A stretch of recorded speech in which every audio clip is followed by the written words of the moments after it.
Unknown नायक नायिकाओं को जिनका हम नाम नहीं जानते हैं। ऐसे बहुत सारे साथी हैं, ऐसे बहुत सारे क्रांतिकारी हैं जिनका हम नाम जानते हैं। पिछले 40-50 साल के आंदोलन से, खासतौर पे मान्यवर कांसीराम साहब के आंदोलन से हम ऐसे 40-50 नायक नायिकाओं का नाम जान पाए हैं।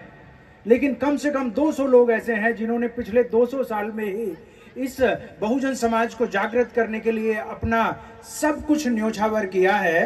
तो मैं सर्वप्रथम हल्द्वानी में उन सभी नायक नायिकाओं को अपनी तरफ से नमन करना चाहूँगा, उनका अभिनंदन करना चाहूँगा। और इस कड़ी में सिर्फ एक ही नाम लेना चाहूँगा जो हमारे सारे तथागत बुद्ध से लेकर अब मान्यवर कांसीराम साहब तक हैं। ज़्यादातर लोग हमारे सामने आ चुके हैं, लेकिन जिस जगह पे हम हैं यहाँ पे शायद हम मुंशी हरिप्रसाद टमटा जी को भी याद करना चाहेंगे, जिनका अपने आप एक बहुत बड़ा योगदान रहा है। क्योंकि 1931 में बाबा साहब जब राउंड टेबल कॉन्फ्रेंस में गए थे और उस समय पे जब गांधी नाम का एक दुष्प्रचार दुनिया में फैला हुआ था और बाबा साहब की जो नेतृत्व है, उनकी जो कमिटमेंट है, उसको क्वेश्चन करने का प्रयास कुछ मनुवादी लोग कर रहे थे, तो उस समय पे माननीय हरिप्रसाद टमटा साहब और अन्य साथियों ने उत्तराखंड से अपने टेलीग्राम भेजे थे कि नहीं, बाबा साहब हमारे नायक हैं, बाबा साहब हमारे इस आंदोलन का नेतृत्व करते हैं। तो मैं उनको भी नमन करना चाहूंगा अपने ज्ञात बहुजन नायक नायिकाओं के साथ। दूसरी बात, क्योंकि बाबा साहब का जन्म उत्सव हम मना रहे हैं, और बाबा साहब का जन्म उत्सव क्यों पूरी दुनिया, हम ही नहीं बल्कि पूरी दुनिया अपने अपने स्तर पे मना रही है। शायद ही आज भारत का कोई गांव, कोई शहर, कोई कस्बा, कोई ऑफिस ऐसा होगा जहां पे बाबा साहब की इस विशाल या बाबा साहब की इस महान विरासत को हम संजोने का प्रयास ना कर रहे हो।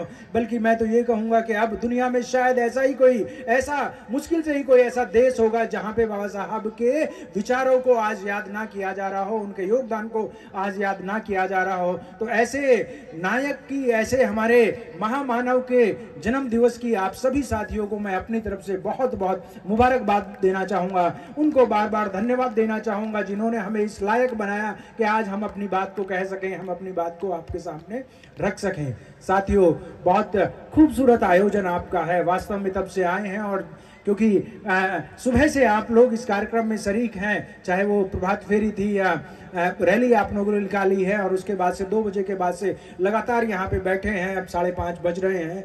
तो ये एक मैं समझ सकता हूँ कि बहुत लंबा समय है, और आप लोग भी अब इस कार्यक्रम के अंतिम पड़ाव पे हैं। लेकिन जिस चीज़ को मैं रेखांकित करना चाहूँगा, हमारी एक वक्ता ने इस बात को कहा, और मैं शुरू से ही इस बात को देख रहा था कि इस कार्यक्रम की खूबसूरती इस बात में भी है कि वास्तव में यहाँ पे महिलाओं की उपस्थिति बहुत अच्छी है, बहुत उत्साहवर्धक है। और मैं चाहूँगा कि हम अपनी उन सब महिलाओं को जो यहाँ पे हैं, उनका उत्साहवर्धन करने के लिए एक बार जोरदार तालियां बजाएं कि उन्होंने अपनी उपस्थिति को यहाँ पे दमदार तरीके से रखा है। आप सबका बहुत बहुत अभिवादन। खासतौर पर यहाँ जो हमारी महिलाएं हैं, हमारी बच्चे हैं, बच्चियां हैं, हमारे छोटे बच्चे हैं, और मंच पे भी जो हमारे साथी, खासतौर पे महिला साथी हैं बैठी हुई हैं, उनका भी बहुत बहुत अभिनंदन है। बहुत बहुत मेरी तरफ से उनको बाबा साहब के जन्मदिन की बहुत शुभकामनाएं, मुबारकबाद।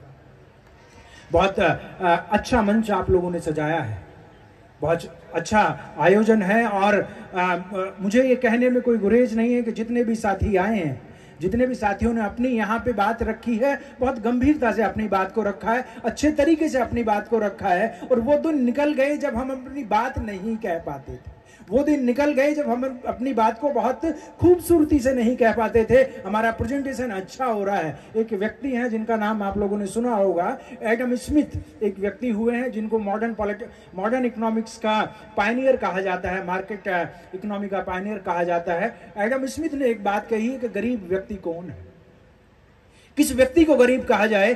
गरीब व्यक्ति वो है जो अपनी बात को पब्लिक में ठीक से ना कह पाए, वो आधुनिक रूप से गरीब व्यक्ति है। और हम आज यह कह सकते हैं कि भाई हम कुछ हो लेकिन अब गरीब नहीं है, अपनी बात को बहुत खूबसूरती से कह रहे हैं, बहुत अच्छे तरीके से कह रहे हैं। और उसके साथ देखा जाए कि हम अपनी बात कह क्या रहे हैं, हमारे सरोकार क्या है, हमारी बात में क्या कुछ दम है, हमारी बात में क्या कुछ मानवीयता है, हमारी बात का क्या कुछ महत्व भी है, या यूं ही कह रहे हैं।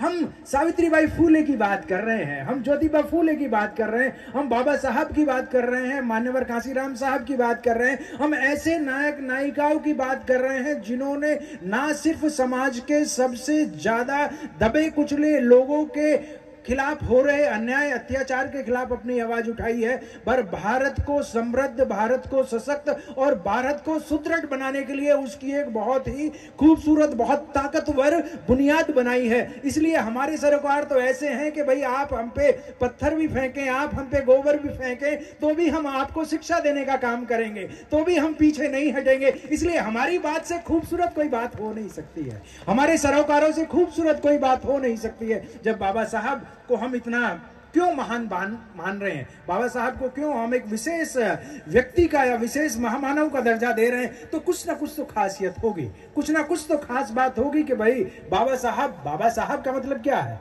बाबा साहब का मतलब है मेरे बाप का बाप, बाबा साहब का मतलब है मेरे बाप का